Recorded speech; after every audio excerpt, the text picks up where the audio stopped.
to form Lake Mead. This artificial lake, covering 229 square miles and about 115 miles long, has changed the character of a once isolated land.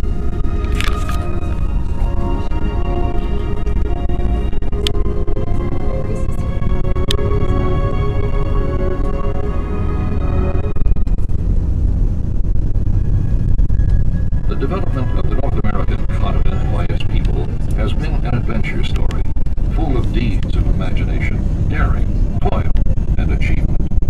This is the story of the historic construction of Hoover Dam, the taming of an elephant, and the accomplishment of an engineering feat that was the wonder of the world.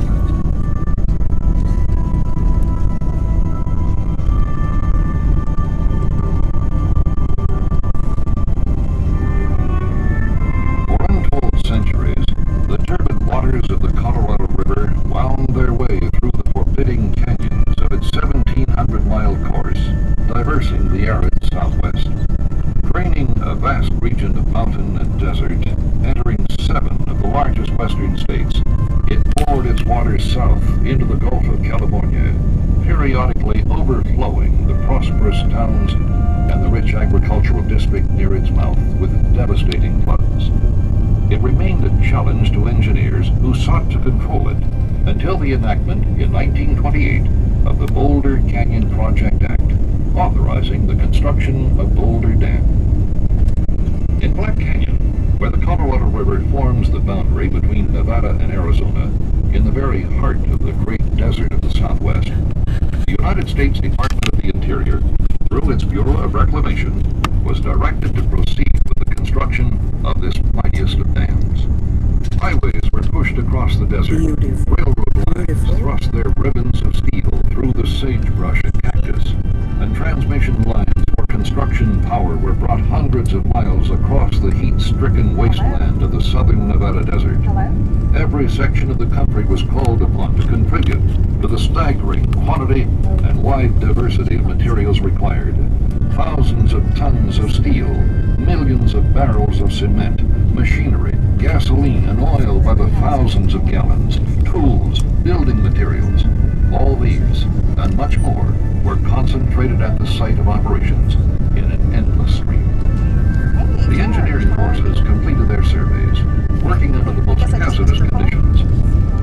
In what had once been an uninhabited, waterless desert, supporting only a sparse and inhospitable growth of cactus and chaparral, the beautiful little town of Boulder City was built within the short space of 15 months to house the army of 5,000 men to be employed.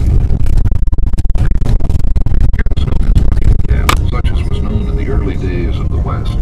Instead, Boulder City was developed as the model town, bringing every facility and convenience to its inhabitants.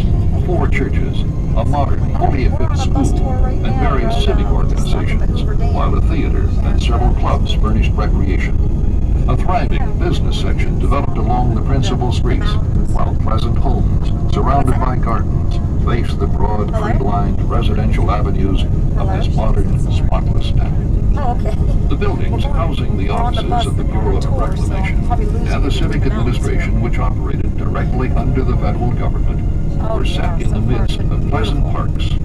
They were welcome havens of rest after the day's labors, in a country where the summer temperature often reaches 125 degrees.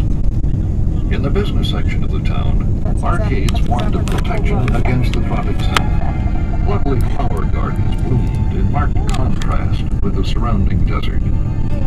Single men were housed in air-cooled dormitories, See you later. each containing When I get 176 going to the dam, Hoover Tons of Dam, food were prepared and served we were in daily Arizona, sanitary, part of electrical, Arizona. kitchen. A corps See of you cooks later. and waiters were able to serve and feed as